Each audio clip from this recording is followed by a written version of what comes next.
Hey, what's up, y'all? This is the Mother's House Podcast, and I am Deshaun. What's going on, y'all? What's peace to the family? Peace to the planet. Peace to everyone out there. My name is Corey. What's up, cuzzo? Chilling. What's up with you?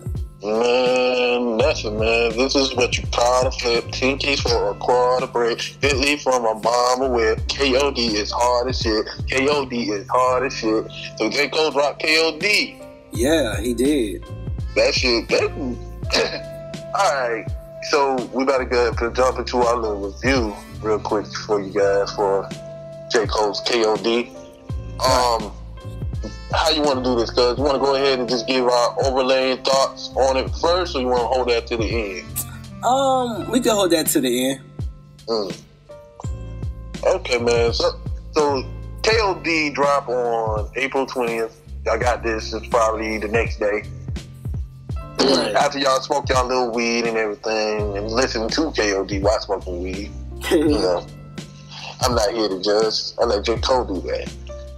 You think he judged it throughout the whole album? Nah. I think he's not necessarily judging, you know, other people and their attributes, but it's like he's telling a story. He's reflecting. He's reflecting what the fuck really going on, right, and how it's affecting the kids. Showing y'all the mirror. Exactly. And realizing, yo, a lot of people probably listen to this and, you know, and think that, yo, this ain't really talking about me. Even though I'm smoking weed right now, I'm sipping on some lean, you know what I'm saying? I just popped a Zanny, you know what I'm saying? I'm on painkillers or whatever. Listen to this project while on those escape drugs. You know what I mean? And get to the point where, you know, you take it don't pull you in as close if you are to some folks that I seen on social media, but we ain't gonna focus on those folks that's hating on that project. We about to praise it.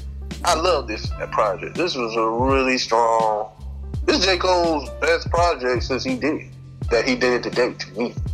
Yeah, I liked it a lot. Like, I loved it too. I like J.cole.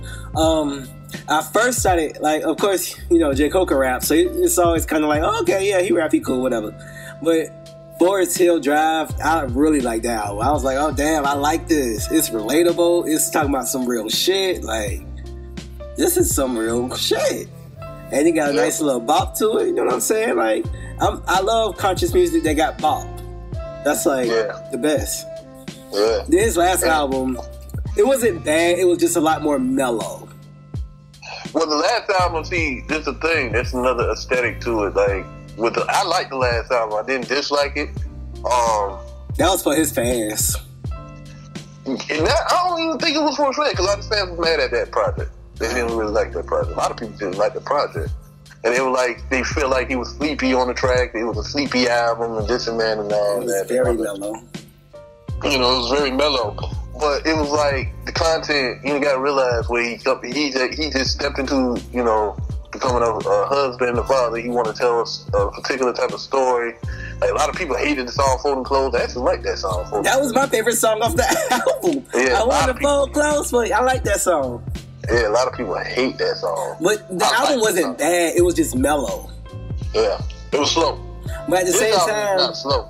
I feel like you have to respect an artist for expressing where they are in their life. And then I like that. I like real art. Like, I don't know. I think that's dope when you say, okay, this is where I'm at. You can like it, you can hate it. Like, whatever.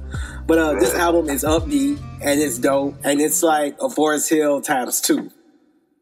I mean, I think it's superior to Forest Hill Drive, just the concept behind it. I know, it's Forest Hill times 2. It's like kill. What's the acronym? Kill Our Demons.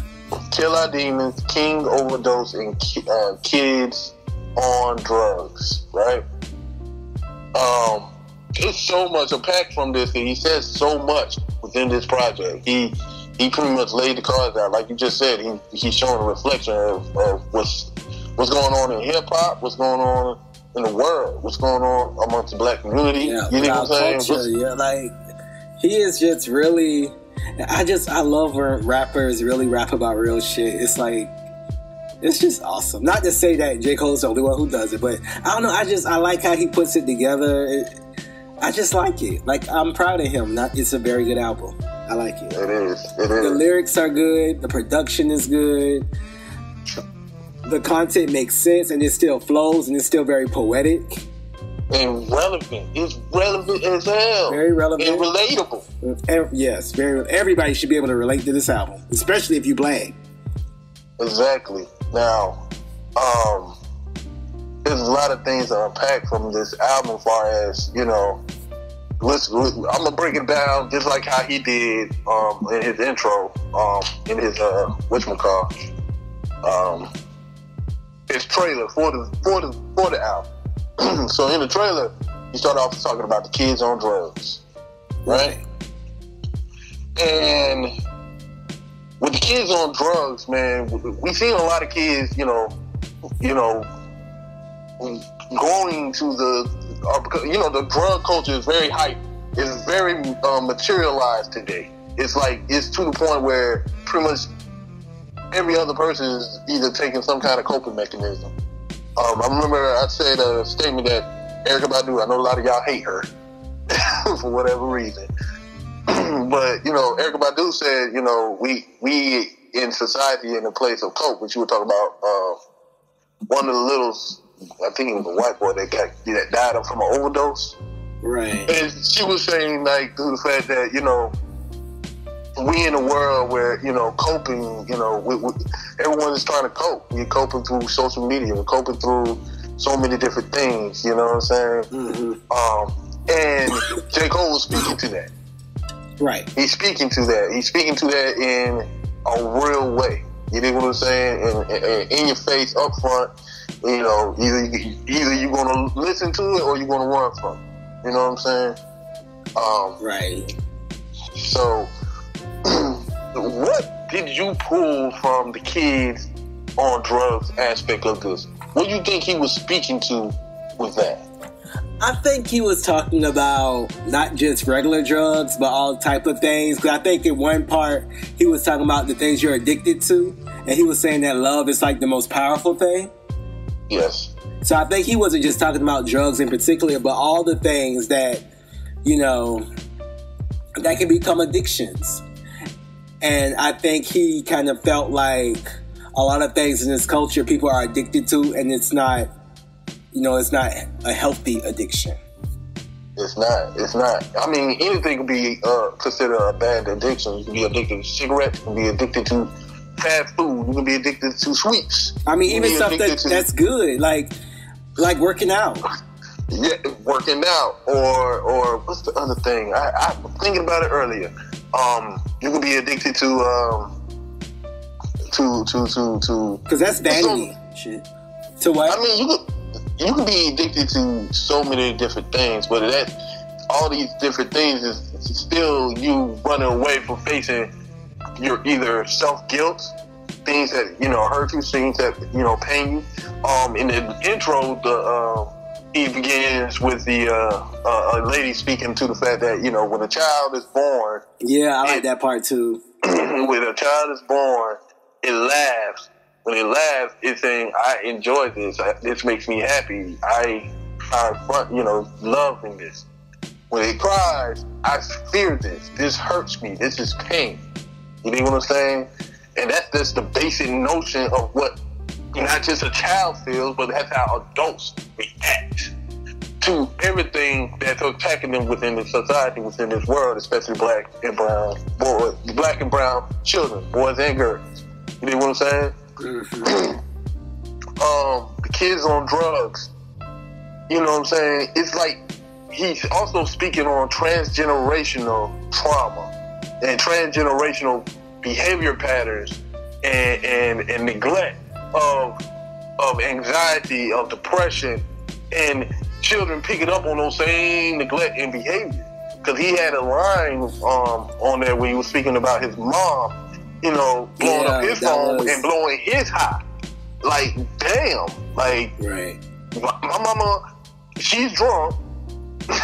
She calling me and she blowing my high. Now, why I'm smoking in the first place? What I'm smoking weed?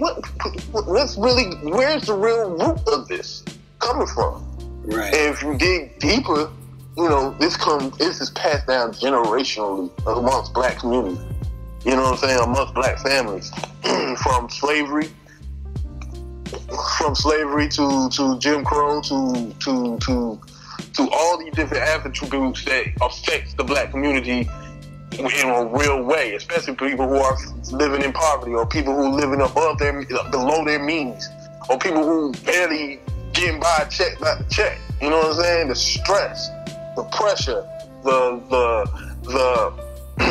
lost hope, the feeling emptiness, all these different things leads people to want to find some kind of copanism. Right. And sometimes that causes you to react to your children a certain type of way. Right. And when you react to your children a certain type of way, they're going to have a reaction to that. Either right then and there or further down the line, and follow the same patterns and do the same motions that you did, probably not the exact same thing. They probably don't want to turn to a bottom. They may turn to a video game if they're focused on video games all their life. Right. It becomes a cycle. A cycle with Was nobody. this like the first time J.Cole started talking about his mom and her alcoholism? I think so. He might have mentioned it before, but I think so. I think this is his first time. I feel like I haven't heard it in the last couple of albums. No, he didn't say it in the last couple of albums. I don't even know if he said, because I never listened. Honestly, I'm not the biggest J. Cole stan. You know what I'm saying? And listen to every project he ever dropped. You know what I'm saying? But I know the brother. He's one of my top, lyricists. He's one of the top artists out there. To this day that I really rock with. But yeah, so I don't know if he spoke on it before, but if he didn't, so I'm gonna say he didn't, and this is my first time hearing him speaking on it. And this is not only I don't think he's speaking on it because I think he's not just insinuating the trauma that he inflicted, that he's going through, and the problems that he's going through.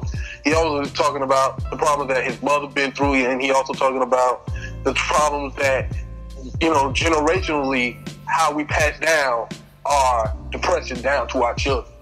Right, and he also talked about his stepfather cheating on his mom. Mm-hmm. Mm-hmm. It was so he did reveal some stuff. Yeah. And also on top of that, when he was talking about love is the biggest drug of them all, a lot of people don't know what love really is. You know what I'm saying? A lot of people have a notion what they think it is, or believe it is, or look at what media tell them what it is. You know what I'm saying? But when he, like the song Photograph, he's like detailing how social media tell you what love and attraction and all this is. You know what I'm saying? I remember when, bring up an age-old trauma that I had inflicted on my damn self. Social media was popping, you know what I'm saying? One of my old friends old crushes from back in the day, I had a big crush on her. I started hitting her up on social media. She ended up hitting me back. We finally got in contact, talking over the phone, and then it turned to a big mess. It's similar to what J. Cole's talking about, where you just sitting there waiting, and as soon as they respond something to you, you rush into the phone to respond. You know what I'm saying? You sitting up all night looking there waiting for this person to respond. Right. You know what I'm saying? And that's an addiction. Social media is another addiction. Oh yeah, we all got a little bit of that addiction. When you wake up in the morning, man, what's the first thing you pop up on?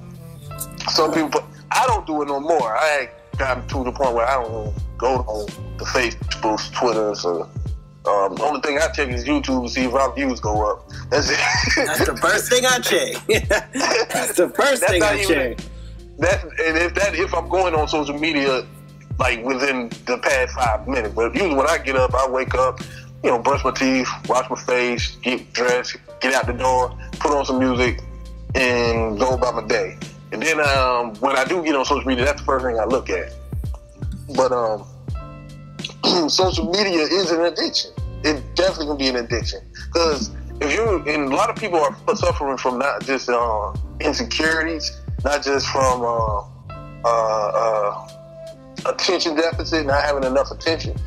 A lot of people are suffering from not coming into their own fullness being. You know what I'm saying? A lot of people feel like the attention will help them get there. Some people feel like, you know, the accolades or the approval or even money.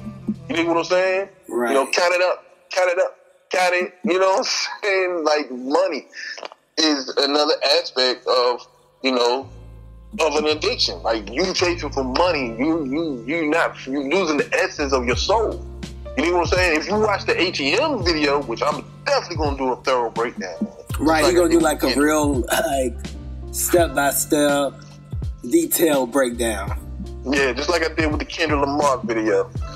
You know, so with the ATM video, you know, when you see him in the clouds, you know, the purple clouds supposed to represent the haze. You know what I'm saying? Like the purple haze, the lean culture, and also purple represents royalty. Oh, I didn't know that. See, I didn't pull that from that. Yeah, man. Shout out to Thought Crime. They kind of tidbit that point. But and also, if you look at his eyes and look at how he was, you know, he's in the throne, and you know the kids are on dang on a pill bottom. Do you recognize that? You know, I only saw it once. But if I was to do a thorough breakdown, I would pick up all that stuff when I watched it over and over again. I only saw it one time. Yeah. So the kid was flying in sitting on top of a pills bottle, and the kids, if you look at the kids were high. The kids look spaced out. Yeah, I would have to watch it one more time and be like, look, and now I saw it on my phone. Yeah. I just was like, oh, that's nice. You know what I'm saying? So, but you're going to do a thorough breakdown of it. I am. You know, it's really about us losing our essence and losing our soul due to the trauma and trying to cope with the trauma by being publicized and pushed by not only by the government, by forcing the same type of drugs to the kids. Mind you, the kids are literally, ain't figuratively speaking, kids are literally on drugs. What do you think Adderall is? Yeah, all those prescription drugs are even stronger than the street drugs. They stronger than, and they come from the street drugs. So they locking these same kids' fathers and mothers up for selling these type of drugs that had been pushed during the 80s and were given to them by the government in the 80s, locking these same kids, the same parents up and giving the kids the same type of damn drugs today.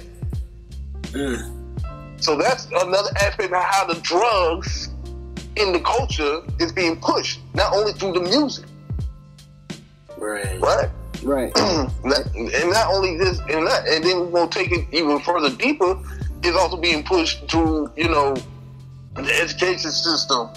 It's being pushed on so many different levels, and this is the thing. I mean, it's that pharmaceutical industry. You know, they are a major player, so they got to make their money too. You know what I'm saying? They lining the politicians' pockets to make sure that things work in their favor too. So exactly. So you know, you're paying your taxes for that.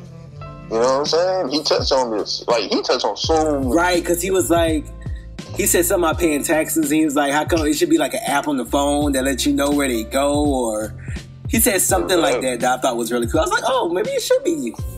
I got to get it. Yeah. It was a lot. He said a lot. That's why it's hard for me to really... I listened to it twice, the whole thing. I loved it. But it's like, it's so much in it. It's just so much, and it's so good. Like, and it's one of those things that you can keep going back and listen. Like, you can listen to the whole thing over and over and over and over again. Like, it's like one big good piece.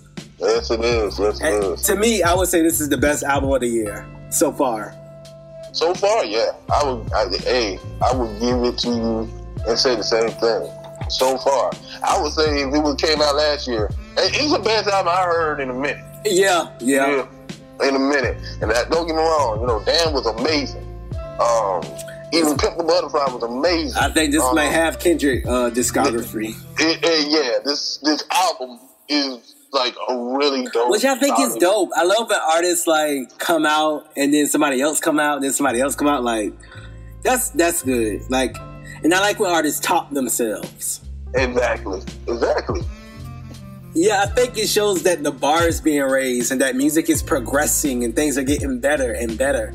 Real quick, not to get off topic, but I mean, it's kind of what Beyonce did when she did her Coachella thing. It's like the bar is being raised. You know what I'm saying? Like, oh, yeah. You can definitely say that. It's like, I did recognize that. It's a continuum, and then it's like greatness is being pushed. And it's getting greater and greater and greater. You know what I'm saying? And that's just so dope to me. Like, I think art is a reflection of the need for it. You know what I'm saying? Especially at this time of day. We needed this album. It was time for an album like of this magnitude, for this type of artist to bring out this type of message and put a message this deep. And I love when artists give us what we need. It's like exactly. Like, it's like, just like when Marvin Gaye came out with, what's the album called? Mercy Me. Ooh, I love that song. Ain't that the name of the album though? With what's going on and all that. We can see. If y'all hear me typing, that's what I'm doing. And swiping. Go ahead and swipe, homie. You know what I'm saying? Count it up. Count it up. Count it up. Count it. Count it up. Count it up. What's going on is the name of the album. What's going on? Okay. Yeah, so it's just like that time. You know what I'm saying? Like, music need to reflect the time and also speak to the time and also... And speak to the people and relate to the people. This is the thing. I don't understand this because...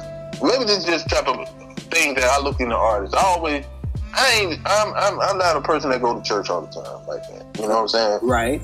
I get a lot of my motivation and spiritual and hope and all these different things through music, most of the time. But you know what? I think a lot of people do. I think a lot of people are supplementing their lack of religion with music. I think so. Whether they know it or not. And that's another thing. Spirituality and stuff. Spirituality or your religion could also be another coping mechanism. It could also be another drug. Right. You know what I'm saying? So I love when he's like saying, instead of medication, meditate. Meditation. That was dope. A lot of I was like, why didn't I think of that? Those words are so close together. They are. But this is the thing. A lot of people would say that's not realistic because meditation don't do it for everybody. You got to get out there and be active. You got to do different things. You can't just meditate. If you meditate, bring up Erykah Badu again. Erykah Badu speak to the time, when she's in a place where she's feeling really nervous and really anxious and just unsure about everything. She just meditate real quick and goes right at it. Just like how Obi-Wan Kenobi. If you remember from the Star Wars movie, I think it was episode 1. Not a Star Wars fan, but go ahead. Yeah, I know you're not. So that's why I'm explaining it to you. I'm not really explaining. People know what I'm talking about. in Star Wars, Obi-Wan Kenobi is fighting Quan Yu. I think that's the name of the dude in the red mask. With the red face paint. And they fighting to the death. They got lightsabers and everything. And they in a tunnel where the lasers are coming, and they got blocked by one of the laser walls. And Quan Yu, he just anxious, ready to get at him, ready to slice his head off. Obi-Wan Kenobi calmly sits down, fold his leg, and sit there and meditate. And that's probably the most dangerous thing that he's at in his life. But he was able to rise up and come at it with a clear, calm head and attack and win that fight. I'm not a Star Wars fan, but Star Wars has so many little hidden messages that people have been telling me that I do want to go back and watch Star Wars, because it's like when I was little and Marty was watching it. Marty is the brother who come on this podcast sometimes, the actual my real life brother, and he be talking because he's like real smart and deep and stuff, and then spirituality. Like, he used to watch it, and I was like, why are we watching this? I don't want to watch this. But I get it, and I really want to go back and watch Star Wars because there's a bunch of little messages in there. But go ahead. It is, man. I digress. I'm telling you, it is, and that's the thing. That's what meditation does. When you meditate, you don't have to sit there and be on your rain can't kill, left in a Honda King in a Toyota. You ain't got to do all that. Just stop and be quiet. Just be quiet and think about breathing. Mind. Think about breathing. Silent your mind. Think about the breath going into your nose and out of your mouth. Okay, we ain't about to do no. No, right. We ain't about to do that right now. Right. And like, I think people don't realize that prayer is meditation. Prayer is meditation. Well, they say, I heard someone say this. They said, prayer is when you talk to God. Meditation is when God talks to you. Exactly. I heard that many times before. I heard a pastor tell me that. You know? Meditation is very key. And this is another thing. And we're in an aspect of this culture where people are not praying for each other no more. Oh, I pray for all y'all. I pray all the time. As far as meditation goes, you know what I'm saying? I go to my ancestors. I go to, the positive entities that listening. You know what I'm saying? Meditation is very key. So when you said that and you put that in the song, and how you put that in that song, I was like, yo, that is dope. That is dope. So it's probably not the answer in all to be all to some people, but it's an answer. You can't go around here and be like, well, what is the answer? What is the answer? What is the answer? Meditate. Man, there ain't no damn answer. I ain't about to sit here and just be quiet. You know what I'm saying? You don't even have to do it for that long. I think, and that's how because y'all, I know I'm talking like I am the chief of meditation university, but I suck at it. Let me tell you. But, I do too, man. But like a minute or a couple of minutes goes a long way. Like I wish I was more disciplined when it came to meditation, and one day soon I will be, but I can't tell you that the times that I have meditated, you do notice the difference. You do. You realize you slow your thought process down. Because especially when things are coming at you so fast, you know what I'm saying? Your rent's due. Either your baby mom or your girlfriend is on your butt. If you're at home, your mama's on your tail. You know what I'm saying? School, finals, all these different things. Your homeboy just got shot. You know what I'm saying? All these different crazy things to be happening in your life. And it's coming right at you, and it's falling right at your footstep, and you like, fuck, I don't know what to do. I'm gonna smoke this weed and just calm my nerves. You don't have to smoke that weed, homie. You can just sit down, take a breath, take like 5 minutes, maybe even less than that, and just take a breath and control your breathing. Relax your body and your mind, and you can get back up and attack whatever the problem is right there in his face. Right? You don't sometimes just be quiet and let your mind roam. And you will figure it out. But enough on meditation. Enough on meditation. We digress. Back to J.cole. I'm about to say J.cole. But back to J.cole, man. This album, man, it touched on so many different aspects. From how teachers are being pushed into the schools through your taxes, and you don't have no say on what the fuck to do with your taxes. Like, I'm paying into these taxes, right? You paying into these taxes. We're all paying into these taxes. But the money, and if money is supposed to be allocated to the school system, but some of that money is getting shipped to prisons and weapons and all these different things that we don't necessarily need. It's not helping and benefiting the community at all. Right, I made a video about it. We need to vote more so on policy and less on politicians. Politicians can be corrupted and persuaded, but if we got to vote on these policies, on what actually the politicians vote on, then we can make some real change. We can make really change. And they lie to get into office. And they don't. Make all these false promises, and then they get in there and do what they want to do, or do what them lobbyists or those corporations pay them to do. This is what it is. We turn into, our world has turned into a corporation. Our society has turned into a corporation. Yes, our society has reduced itself to being how much attention, what streaming service getting what, or what product is being looked at, or even what I'm saying, like Facebook is shipping off your data. You know what I'm saying? Your personal data, things that how many likes you put on this. Okay, this is the type of thing he like. We're going to advertise this to his phone. And every time he's on Facebook, we're going to advertise this. You know what I'm saying? Like, it's all controlled and conscribed by corporation. All these things, everything that we've seen in the world and within the internet space is all about marketing and who can market the best. That's the game of the game. Even if you're a new artist or up-and-coming artists or well-established artists. It's all about your marketing team, whether you're going to be hot or not. Most definitely. Not necessarily your talent. It's going to be your marketing team. Music is nothing but marketing. And when marketing does meet up with talent, it can be magical. It can be magical. You look at Beyonce. You look at, hell, you can look at what J.cole just did. Right.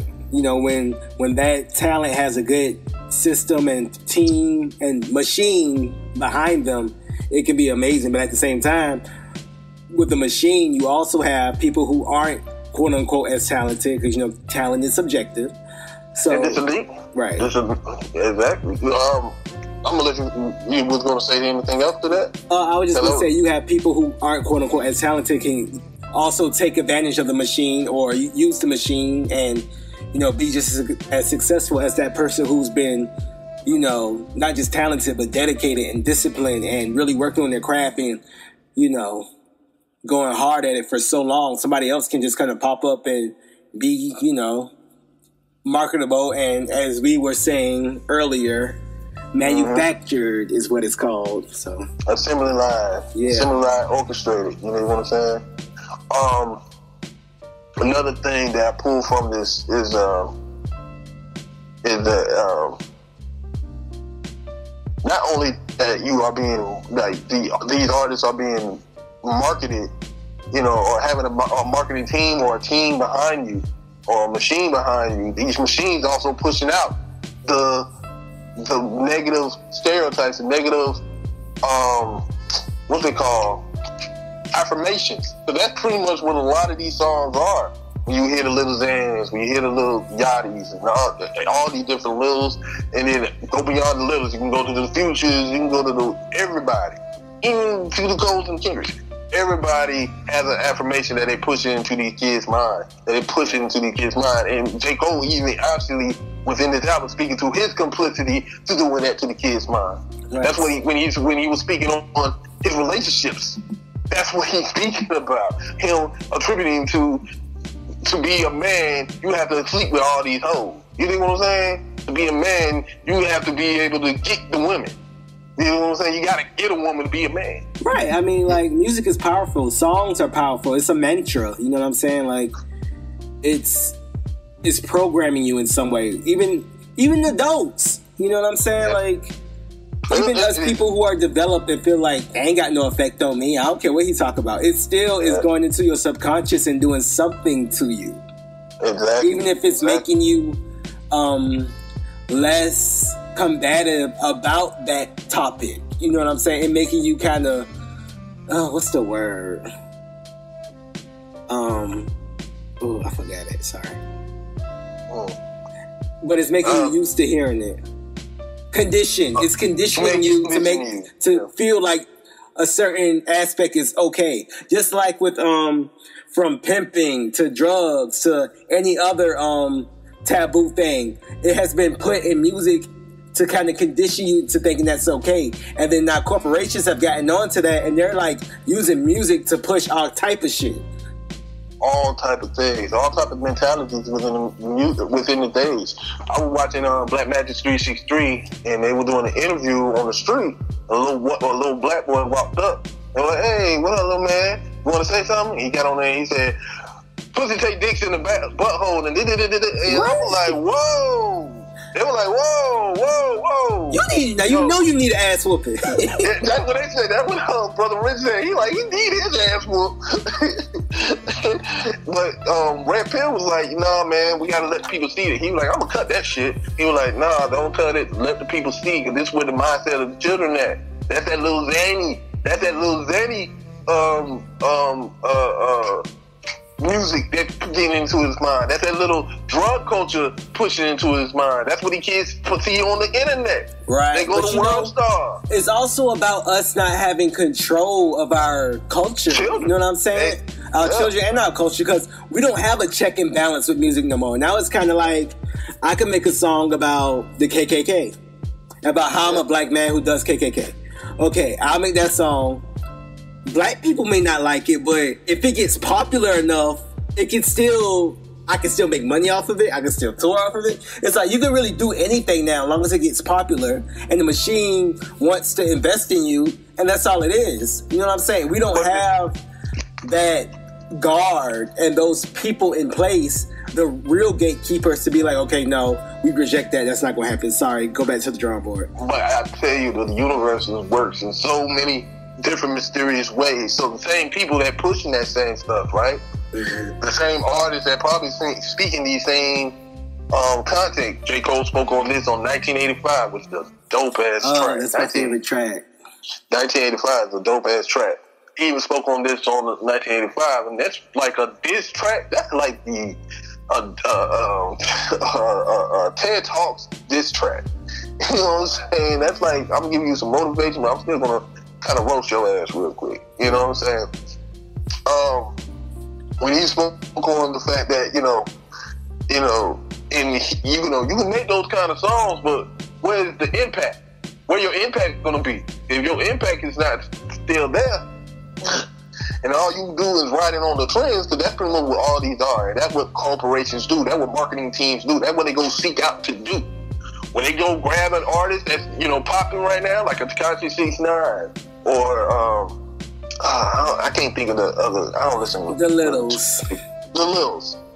Lil Pump. You know what I'm saying? All these different jokers, right?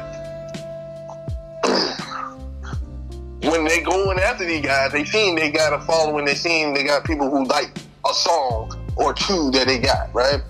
But they gonna push it on that because it's a trend that's coming around. But when these kids get older, they ain't gonna be on that kind of stuff, so they gonna have experience different things in their lives. Even the artists. I love that J.Cole touched on that. That was so dope. Yeah. That's real. That's real. It was like, even when we was young, Deshaun, all we cared about was party. All we cared about was having fun. And we was into drugs. That's what we was on to. You know what I'm saying? We was all in that same place. But when you get older, you get and if you're lucky enough to see past 25, a lot of us didn't see past 25. And that's another thing about. Say it again. Say my friends did. It ain't about you, Deshaun. There's more black folks than just your friends. I also want to make sure we're not making it seem like half of people die after 25. That's not the. I know, but I just want to make sure But go ahead. Oh, okay. Like, all I'm saying is, like, if you black, your option is like a goal. When you reach 25 or reach 21, and when you reach 25, reach 30. You like, whoo, I made it. I know I had that feeling when I reached 25. I know I had that feeling when I reached 30. I didn't. I definitely did. Because I know people who passed away. I mean, of course, we all know some people who died, but I didn't think I was going to die early. Of course, I'm thankful for every... The thing is not about whether or not you die early. It's about beating the damn system. Because the system wants to see a black man, whether, and a lot of black men, most black men, and I won't even say, I can say most. A lot of black men either dead or incarcerated, or have a record, or have something going, an asterisk behind their name. Every black man does. Even your famous people have an asterisk by their name. You know what I'm saying? Especially if you're a black man. If you made it to 25 and you made it to 30, if you look at what happened to Tupac said, I'm going to be 25. I'm going to be a statistic by the time I'm 25, whether I'm dead and in jail. That's a statistic of black men. Now, when you're talking statistics, now I agree. That's what I'm talking about. Right. If you just talking about death, that's all. Like, wait. No. I ain't just talking about this death. I'm talking about all those different things, from jail, death, bummed out, all these different things that happen to a lot of black men and black people, black women, all these different things. You know what I'm saying? But I made it to my 30s and didn't have to go there. I made it to my 25. That's something to celebrate. That's something to and it should be celebrated, but we at a point where it got to be recognized, because many times that's what the system is trying to push these young kids to do. We got to realize that every industry, every corporation, their main target group is not, people who are 25 and older. It's from 25 and younger. That's who they're really targeting to. From the drugs, to the music, to the video games, to the food, to the clothing, through every little thing. It's about exploitation of the children, because they're the ones going to generate the money for the next 10 or 15 years later. You know what I'm saying? Right. And so that's the thing, man. And we don't pay attention to our kids. We realize that our kids is on drugs and they're going through a certain type of trauma. First, we got to recognize our own trauma and address that, fix that, so we don't pass it down to our children. And once we be able to do that, we'll be able to raise our kids and make sure our kids don't go through the same path or lessen the blow, because they're going to go through shit too, but it will lessen the blow when they get there. You know what I'm saying? They don't know. Dad told me to meditate, when I get in these certain situations. So I need to meditate before I take this test. So I need to meditate before I get ready to perform or get ready to write this song that I'm trying to write, or whatever you're trying to do in life, Right. I take this test before I play this game, before I go into this crazy ass work day, Exactly. All that stuff. I meditate. I need to start meditating, because in fact I'm gonna do that tomorrow. But another thing he said on 1985 before we close out, because I'm gonna ask you for your favorite song. 1985. Right, just said it. I'm gonna ask you why, but just give me a sec. He said something in that line. He was like saying, they want to see you. You see, he's talking about white kids, and they see you. I'm actually gonna pull the lyrics up. Right. He was saying how white kids enjoy seeing you talk basically bad about yourself. Yeah. Something like that. Yeah, my phone's slow, man. I'm trying to pull the lyrics up so I can give the actual lyrics. From 1985, J.cole.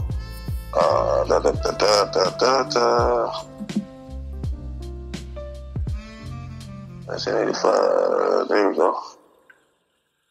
Alright, I'm about to pull it up, you guys. Y'all just be patient, man. If y'all rocking with us this long, we really rock with y'all. We thank y'all. For real. I don't know why Deshaun don't come up and just start talking, because... Okay, these white kids love that you don't give a fuck, because that's exactly what's expected when your skin's black. They want to see you dab. They want to see you pop a pill. They want to see you tatted from your face to your heels. And somewhere deep down, fuck it, I gotta keep it real. They want to be black, and think your song is how it feels. Oh, I said something like that. Yeah. I was like, when I was talking about what's his face, the white guy who said something about rap. Oh, Post Malone. Post Malone. It was. I basically kind of said that white people think that rap is what black people actually are. Yeah. So it's like they don't really care about what black people actually are. Rap is kind of the face of black culture almost. Rap is, if the culture that black culture, especially African American culture, is being personified within mainstream. In mainstream, when we say mainstream, that's global, that's white people, everybody have a mainstream attraction to it is rap. And when they look at rap, what they see? Black men, all these different things from rap, where it's from the good to the bad, but it mostly promote the negative aspect. And they don't see real people, they just see these characters. Exactly. They see characters of what these artists really are. Right. You know what I'm saying? And this another thing that like that line right there, they want to be black and think your song is how it feels. They want the feeling of being black. Right, because black is cool, always has been, always will be. They want that feeling. They want to be in the cool. They want to be, from shout out to Lupe Fiasco, the cool. You know what I'm saying? They want that so badly that who are partaking into most of these concerts, especially if you go to one of these I guess you say the ratchet rappers or the little rappers. Who's mostly partaking in those concerts? Who's mostly coming to those concerts? Right. Who's the most rowdiest at those concerts? White kids. They love it. They eat that shit up. Right, they do. I feel like white people use our music to escape. They use our music to escape from their guilt. I feel like it's guilt. I feel like it's boredom.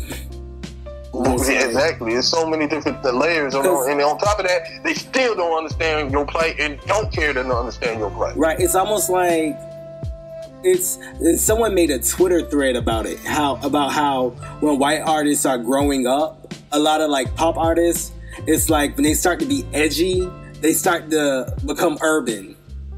Like from Justin to Britney to Christina, like when they start to grow up and when they grew up and left their pop adolescence and they became, moved into their 20s and became into their adulthood, they started working with like Timbaland and Pharrell and Missy and started, working with black producers and doing more black stuff. And it's almost like white people in general just think we're this edgy bunch and they kind of use us as just get away from what their real life is, I feel. Yeah, I think so too. And then, and that's what's being pushed and what's being marketed. And that's but then they go back to their white life too. It's like they go through this little black phase, a lot of them, and then they're like, okay, well that was fun. All right, bye y'all. Exactly. So, man, shout out to J.Cole, man. I mean, we spent almost 40 minutes talking about this, and it's so much still to unpack. We ain't did a amazing job breakdown because we just listened to it today. It's still 4:20 right now. Mm-hmm. Over the years, people are going to write essays. They're going to make a class out of this. They're going to do so many different things with this, just like they did with the Pimp and Butterfly. Like, this is a really amazing piece of work that J.Cole put together. And if you don't think so, if you're not listening to it, it's all, music is all subjective, but if you can't listen to this project, even from a person who can't stand that type of music, you listen to the words that this man is speaking on. You listen to the lyrics that this man is speaking on. Lyrically, this is the best lyrical album that you heard in a while. Yeah, it's hits like every line. Every line. So you said 1985 is your favorite song, right? Right. Why? Because I think it just it's almost like it's the climax of the album to me. Because it's like, yeah, I covered what's going on with the culture. Now let me cover, my genre. Let me cover rappers. Because, I feel like he probably feels as if he has a responsibility to reach out to these other rappers, especially the younger rappers who are doing all these crazy things and don't know the power that they have. And like, dude, you misusing your power. Do you know all the shit that you are causing? Like, you are the cause of some of this, so you have to be more responsible. I think, you know what I'm saying? Almost like if some other people were to come under you and it's like, I know the world is a crazy place, but you are coming up after me and you are in my field, so let me talk to you personally. So I almost felt like 1985 was a personal talk to whatever little or whatever rapper you want to insert. And 1985 the year I was born, so shout out to all my 1985ers out there. Whew. 85 was a great year. 1985 was a great year, but then again it was a bad year because crack epidemic was really heavy around that time. But my favorite song is there's so many different ones. I like Motivate, I like ATM, I like Photograph, I like KOD, I like Brackets, Friends. Window Pane is probably, and Once an Addict was a strong man. When that song came on, Once an Addict, Deshaun, I thought of Trey, I thought of my nephew instantly. Why? He's going through that same thing that Cole went through. Same as that thing with his mom. You know what I'm saying? And not to crap on my sister. My sister's a beautiful being, but she just like her. She got trauma. She got she's suffering. Through depression and anxiety, and it's affecting him in a real way. But he masks it through through either video games or through joking. You know what I mean? And seeing that and how that's going to impact him later on down in life. You know what I'm saying? And, you know, me being an uncle, you know, just looking at this situation, I'm like, yo, what can I do to, you know, kind of help him? You know what I'm saying? But the thing is, you know, your love for your mom, that's like the first person you love. You know what I'm saying? That's mom is the first friend. That's the first person you meet. That's the first person you're in love with, and not on no sexual thing, but on a spiritual and everything. I mean, like, really and truly, usually the mom is the first person who loves you. Exactly. Like, so you're, even young boys and young girls, you know, you never gonna lose that love for your mom. I don't care, you know, how bad your mom is. You still gonna have some level of love for your mom and want her to see her do better. You know. And don't want her to stop, you know, hurt. You know what I'm saying? Like when my brother died and my mom made that, oh man, that well, you know, that well still haunts me to this day. And she called my phone and was wailing on the phone, and I'm like, yo, still to this day, I'm trying to figure out how to take away that pain. I still see that pain in my mom, but you can't. She lost a child. You can't take that. You know what I'm saying? But you always, as a child, you always want to do that. You always want to try to help your mom get to the place of stop hurting. Because, you know, and that's another thing within society. I think we spoke about this on the Mother's House podcast on the Mother's Day joint. You know, when mama hurting, the whole house hurting. Right. You know? So, you know, that song was very, very, very relatable. It touched home for me. Right. But Window Pane, the story about the little girl losing her cousin. Right. That song, man, now mind you, a lot of the topics on here, you can equate it to a lot of adults' attributes and adults acting like kids. That's another thing you can pull from this. You can pull so many different things. But you got to realize that J.Cole's touching on that the kids are watching. The kids are going through trauma, traumatic things, worse than me and you, Deshaun, and a lot of us who probably listening to this, or some of us who've been through similar things as this young girl been through. But the kids are going through it today as well. You know what I'm saying? Where, you know, the adults or the people who are supposed to be, you know, protecting them and trying to cope, you know, help them, keeping them safe and trying to say that again? No, I didn't say anything. Oh, trying to, you know, what's the word, Sean? Heal those wounds these kids are going through. You know what I'm saying? Right. We have to take a more active role into that. You know what I'm saying? And, you know, also take on, you know, the fact that, you know, even though we got our own personal trauma and things that we're dealing with, this situation is dire because the babies are getting hooked on it.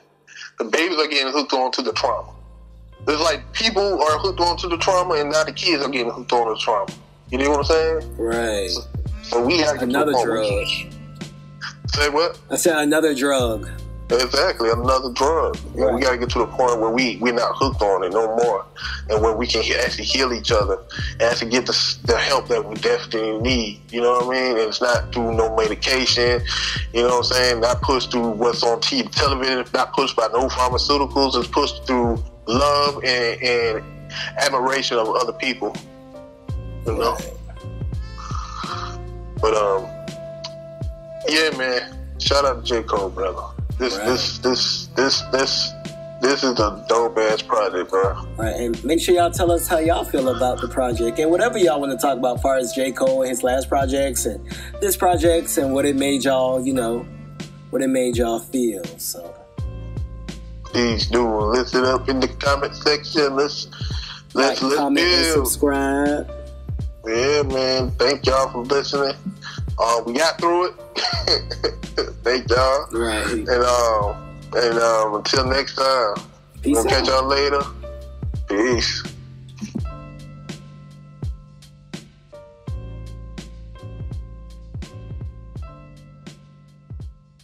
I will not raise my daughter differently than my mother raised me.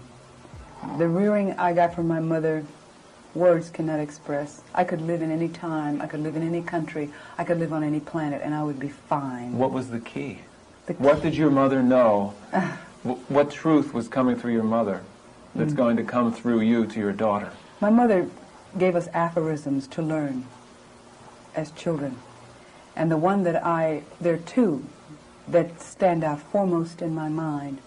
One is the inner reality creates the outer form. I learned this when I was in grade school. I was very young. And the other is the universe bears no ill to me. I bear no ill to it.